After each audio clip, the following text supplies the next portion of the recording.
folks, this is KRETT, the Incredible One with 88airguns.usa.com, and today we're going to give you an instructional video on how to fix some of the possible parts that will need replacing or any problems you might have along the way with the AEA Terminator 357 caliber semi-automatic.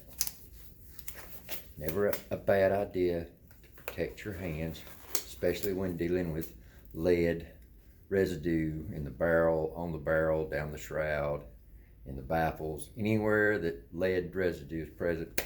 Not that good for you, so protect your hands. Get you some gloves. A few more tools you're going to have. Let me borrow you for a second.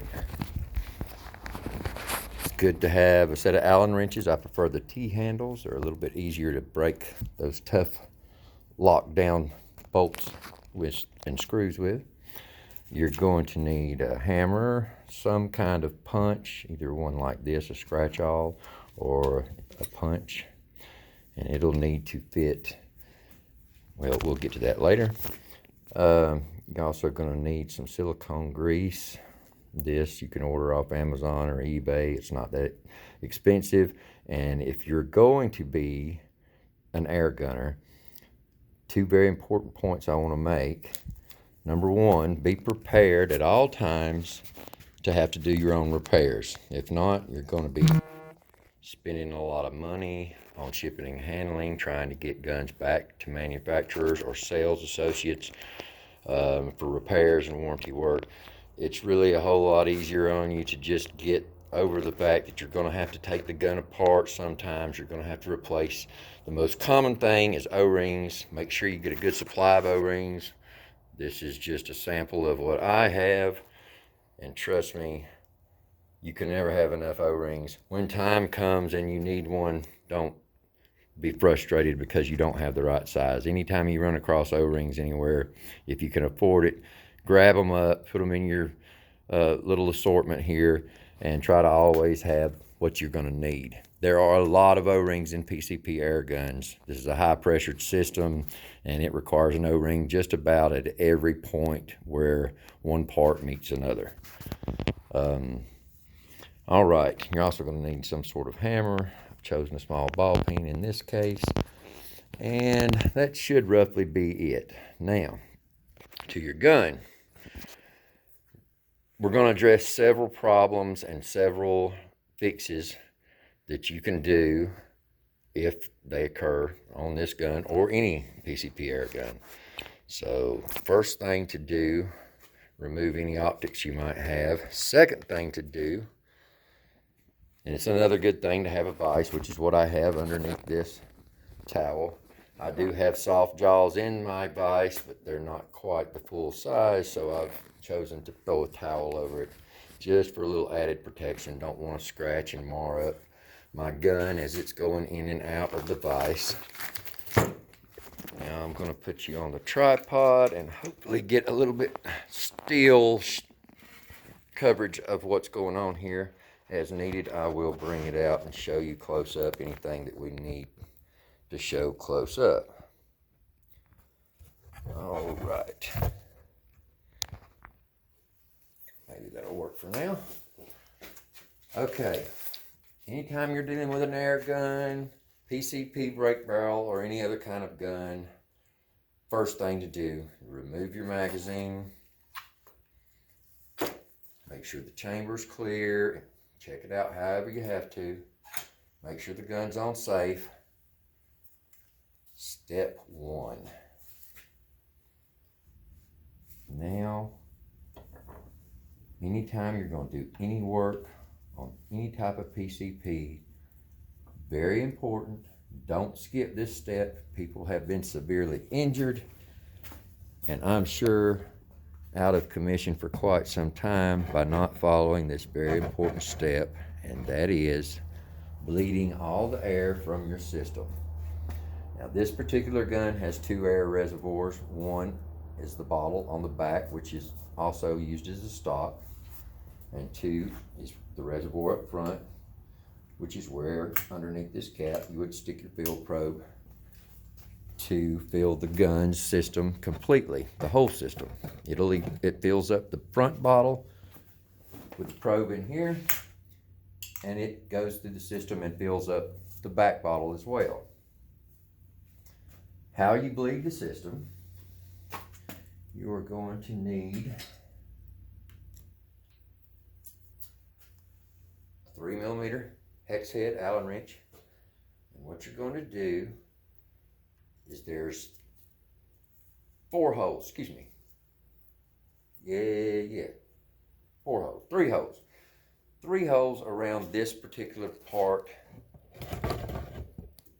piece that goes on the back of the block that your stock or bottle reserve goes on, screws onto here.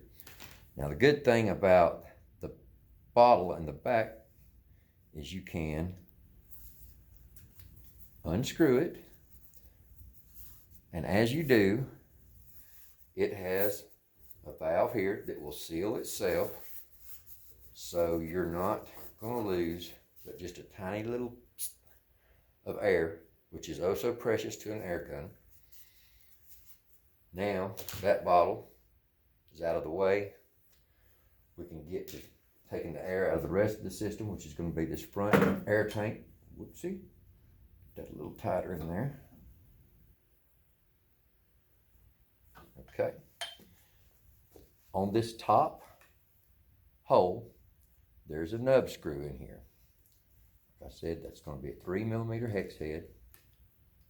Put your hex head in there, sink it in all the way, make sure it's good and tight, try to hold it straight, don't want to strip anything out. Loosen it, and just slowly loosen it until you hear the air being bled from the system.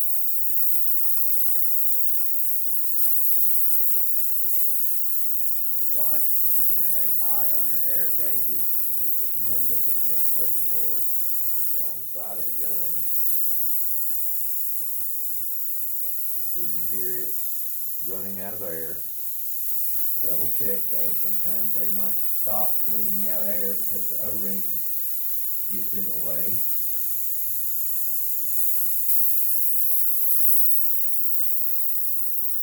And I just had a little bit of air left in this bottle because I've already disassembled this gun and started some repair on it. I decided I needed to make a video for you guys to help you out because there's basically no information on these guns right now. Zach and I are trying to change all that, and hand in hand with the manufacturers, we are doing the best we can to, one, make parts readily available for the unfortunate case you might have a part fail. 2, so that you can do the simple repairs that you don't have to wait on parts for yourself. And 3, the most important one, get you back to shooting, because that's what it's all about. Now, I can hear the air almost completely out of the system. My gauge is reading 0. I'm pretty confident that's all. But I'm going to remove this nub screw to show you one of the areas that you might have to replace an O-ring. This is pretty common to have to replace this. You might develop an air leak right here. Don't worry, it's nothing major. You can handle it yourself. When you take this nub screw all the way out, let's see if I can get this to where you can see it.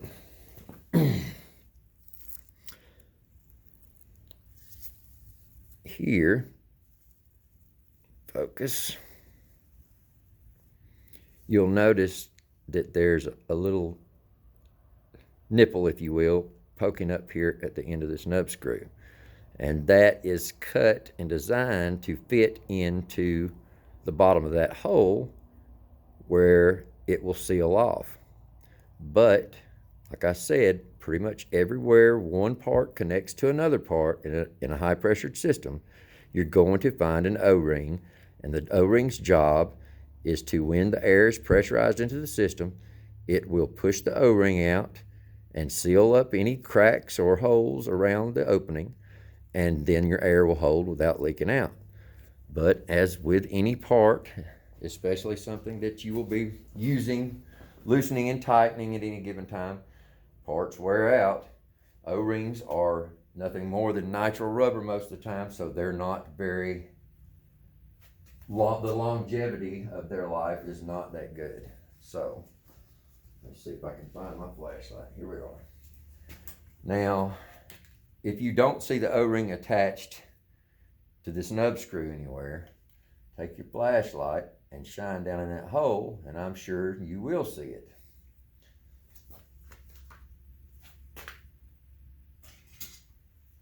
Get something non-abrasive, non-intrusive, not sharp. Look down in the hole and very gently try to get your O-ring to come out. If it's broken, ripped, torn, shredded, or just plain isn't the right, doesn't look right for any reason, carefully dig it out. Now if I can keep it on here, I'll show you that just simply by putting it in its appropriate place, the right way, there is just the tiniest little place where the edges of that nub screw have sort of cut into it a little bit, and it's just got a little piece of itself hanging off there. Probably hard to see, but nonetheless, this can cause, when repressurized, that little bit of damage can cause your system to leak air. So now is the time to go into your O-ring stash and find a matching O-ring. And even if you don't have an exact match, or the O-ring is damaged to the point to where you cannot determine an exact match, don't give up hope. It is possible in some cases to use a slightly thicker or a slightly larger O-ring, or even a slightly smaller. You shoot for the same size, but if you need to get back out shooting, and for whatever reason you can only come close, it's always worth a try to see if you can repair it with what you got. Now, I'm going to attempt to put this one back in rather than to take the time to dig out a new one, because I noticed when I pulled that little piece off, it was probably an extra little piece of material that wasn't necessarily working for us to help seal out any leaks. This is where the silicone, pure silicone grease comes in. And the grease is better in my opinion, simply because it's going to stay put a little better, and you can actually work it into the O-ring. Any O-ring, anywhere, in any system, this will help it last longer and help it protect itself against drying out and cracking or shrinking, or just overall extends the life. And it doesn't take much. This little can right here should last you quite some time, even if you're doing a lot of repair or working with a lot of O-rings. Just a touch, put it on the O-ring and just sort of rub it all in, rub it all over it. Once you've got it good and covered, and work it in there good. Make sure you cover every little bit of surface of the O-ring with that silicone, and you're going to thank yourself later, because you're not going to have to change O-rings near as much. Then I'm going to place it back where it came, or back where the one you're replacing came. And then very gently, I'm going to seat the nub screw back in there on it.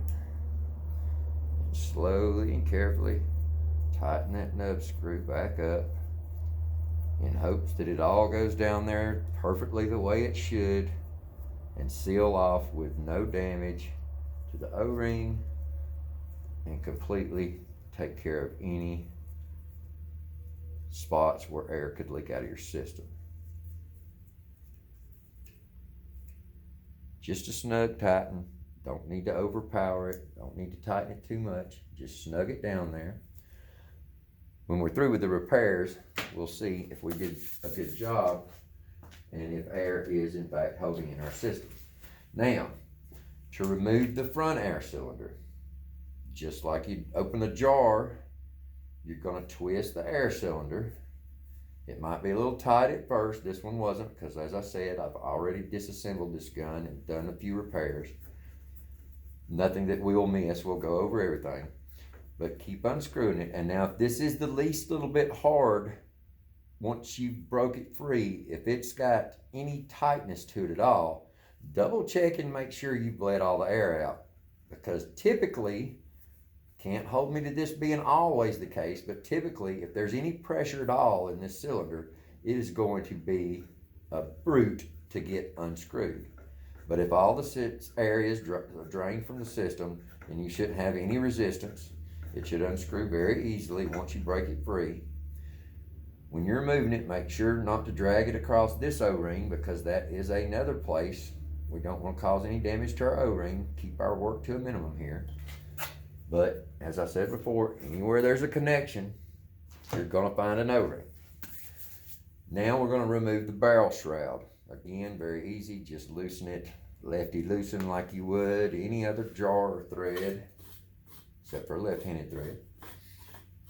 Once we remove this shroud, and if you are fortunate enough to get on one of these guns, and I know how tempting it is for us air gunners. We all seem to want to tinker with our guns when we first get them. And probably one of the most common things that you're going to want to do when you first get your gun is see what's under that shroud. See that barrel. See if what kind of baffles it's got in it. Whatever the reason, always be paying attention when you remove anything.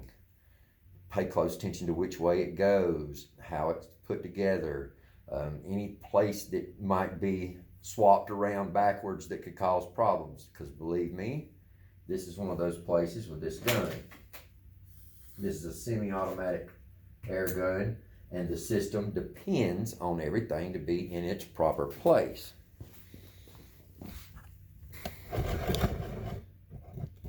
Now, as we remove this shroud, you're going to start to see some things that don't look like other guns.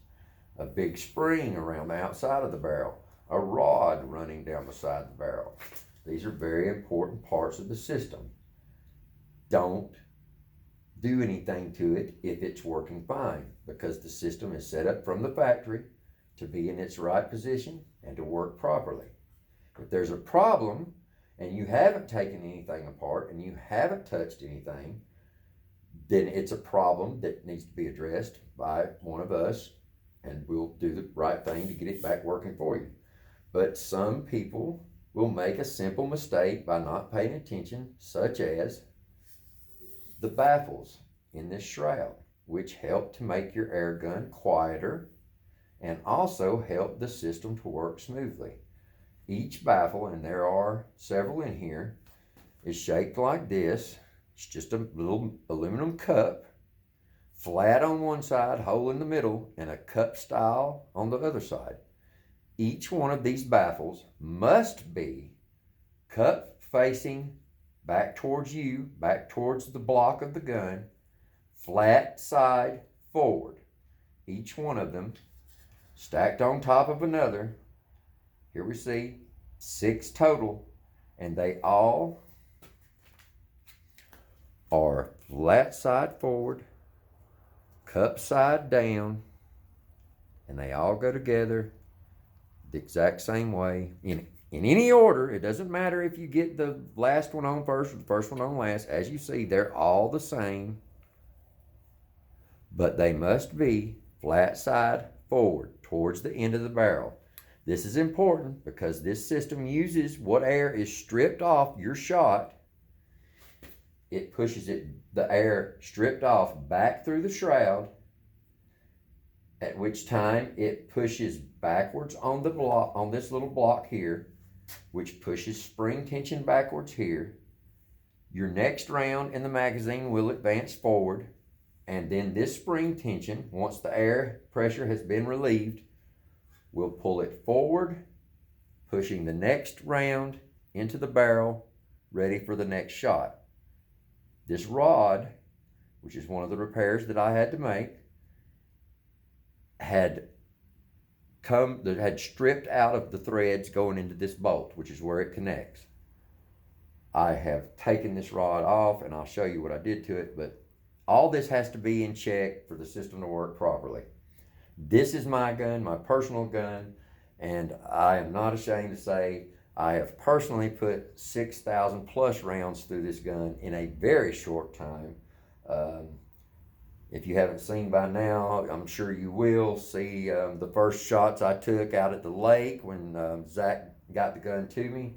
And since then, I have taken 6,000 shots, both in practice, sighting in, zeroing the scope, letting other people shoot it, putting smiles on other people's faces. I've used it in demos and show and tells, and it's not anywhere near through, but as with anything that has moving parts, just like you would your car or anything else you own, you expect it to eventually need some repair. This is why we're making this video, to let you in on how to do the repairs yourself. Hopefully, it won't be too big of a learning experience for you. And have confidence in yourself. You can do this. This is simple stuff. All right, now we're going to take those baffles, remember, flat side forward. We're going to go ahead and place them back in the shroud because there's really nothing else we're going to do with those. Cup side back, flat side forward, 6 baffles. Do not add anything to any of these baffles. Do not try to open the hole a little bigger or anything. No modification is needed, and it will only stop your system from working or cause it to not cycle properly. And that's not why you bought the gun. You bought the gun to shoot and have fun, put a smile on your face, and that's what we want you to do. There is no benefit from modifying this. It has the proper amount for the system to work perfectly. They're all in place the right way. So if you take this off for cleaning or repair work, please pay attention and make sure you get it on the right way. Now, what we're going to need to do next is remove the barrel. This is a little bit more work. On top of the gun, and I do apologize for this having to take so long and me having to be so